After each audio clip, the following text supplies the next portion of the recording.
Hey guys, this is Daniel Speiss from Daniel Speiss. Today I wanted to talk to you guys about customers' initial commitment to the visit or to the inquiry for your sales prospecting. Something really important to understand, especially in sales, no matter what level you're at, is without understanding where your client is beginning, you won't really fully understand how to help navigate them through your sales cycle as it is relevant to them. And so what do I mean by that? If I'll give you an example.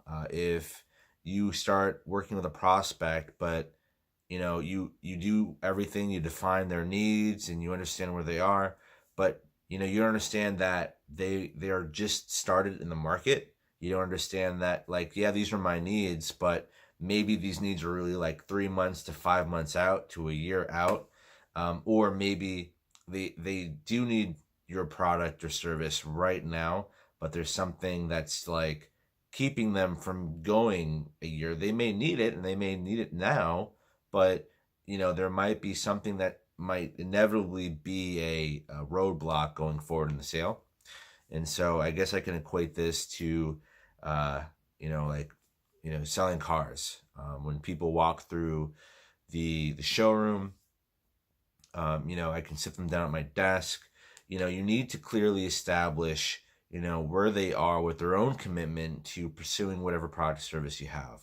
And so normally right off the gate, no matter what I'm selling, I'm kind of sifting through the rocks and the sand, through the net, and see what's remaining, right, with the customer's data, what they're giving me.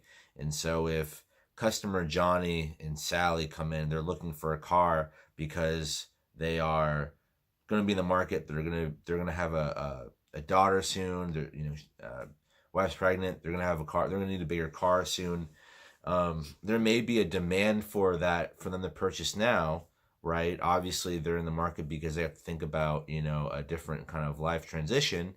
But if you don't do your prying enough in that situation, you may discover that you may lead them down the whole sales cycle. You may create a proposal for your client, but then realize that, yeah, this is all good and all, but we're probably not going to think about this for another 2 3 months.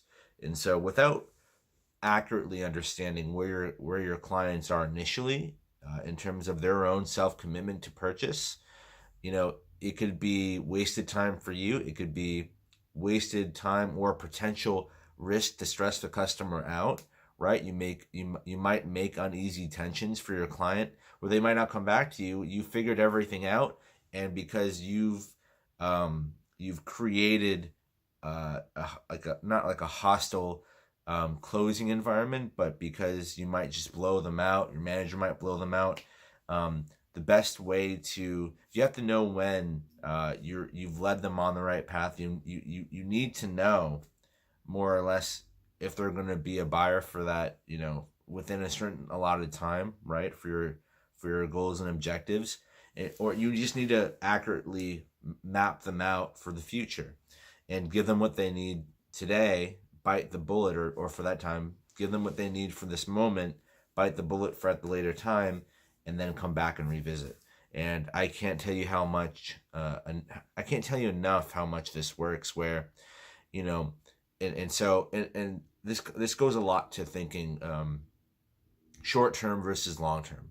Every sales environment is short term driven because every sales driven every sales driven, it seems, organization or department is short term, right? You need you need the micro to the macro, right? But if you can't bite the bullet on deals where all you have to do is just set a task for when they'll be ready, and then you start nurturing that lead, then you're missing out a lot out on a future opportunity that could be there, right? You can't always turn coal into gold, right? You need to understand where the customer is now. You need to understand where their roadmap is in their head of where their purchase is, right? A lot of the times when people do go to a brick and mortar location, they're ready to buy, but they just might not know it yet.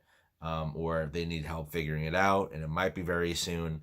But the issue, though, a lot of brick and mortars have, at least a lot of product, a lot of product driven sales forces have, is if you're not selling like a product and service, right? Like if you're just selling a product like a car, um, or clothing, or whatever it may be, um, retail is going away. And so what's really lingering now are product and services that are integrated within one another. So, there's this pressure to sell, as soon as possible. There's really less nurturing, at least for my country, the United States, right? There's so much more follow-up that's needed than any other country, almost, or it's up there, because the sales cycle process within this culture is different than if you look at across the board at other countries, right? And the roadmap's different. You have to know your market. You have to, understanding the client commitment can be understanding the market for that particular client, in the market that you're in. And so you need to know the roadmap. You need to figure out, start mapping out where the customer's roadmap is, why they've really visited, what they're open to, right? Because if they're open to one thing can lead after the another, right? It's kind of like this I don't know what to call, like a moving force idea, right? Where this, right, where the thing, the concept in sales where, if you keep all of your movements going forward very micro, they'll eventually lead up to where they can get into a position where you offer them something because you've gotten that far.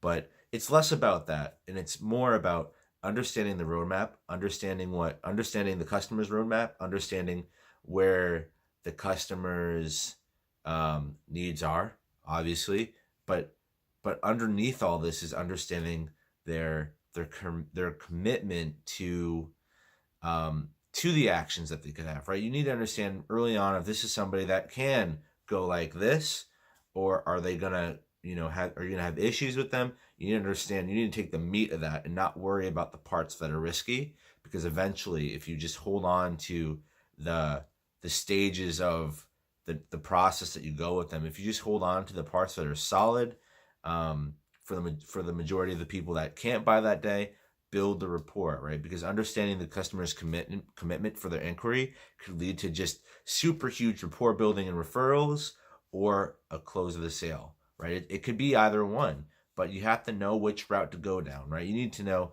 I could probably sell this person today, right? And if you can't engage with a yes or no to that question, then you need to build that rapport really, really firsthand if you can, or during the sale as much as possible, to understand what the client is open to, what they're not open to, understanding their needs, painting the picture for yourself and for them, and really clearly defining that, and making a friend. And it's going to sound really silly, but I'll make a whole other video on that. But this commitment thing is super important, because if you don't know where they are in terms of their own commitment and what they can commit to, then you can really be wasting your own time. And we're really trying to cut down on wasted time in sales, right?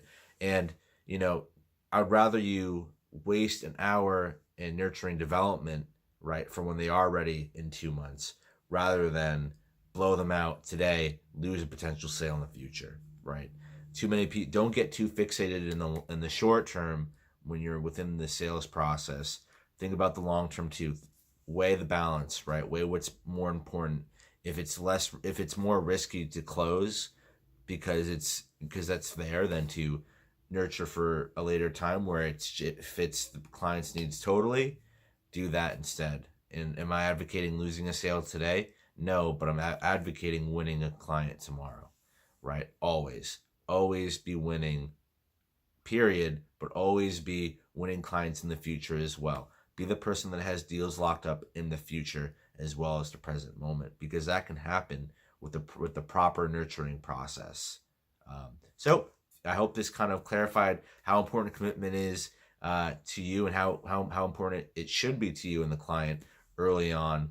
Let me know if you have any questions or concerns or ideas about the thoughts that I had today. Drop down in the comments down below, and I'll see you guys in the next video. Take care.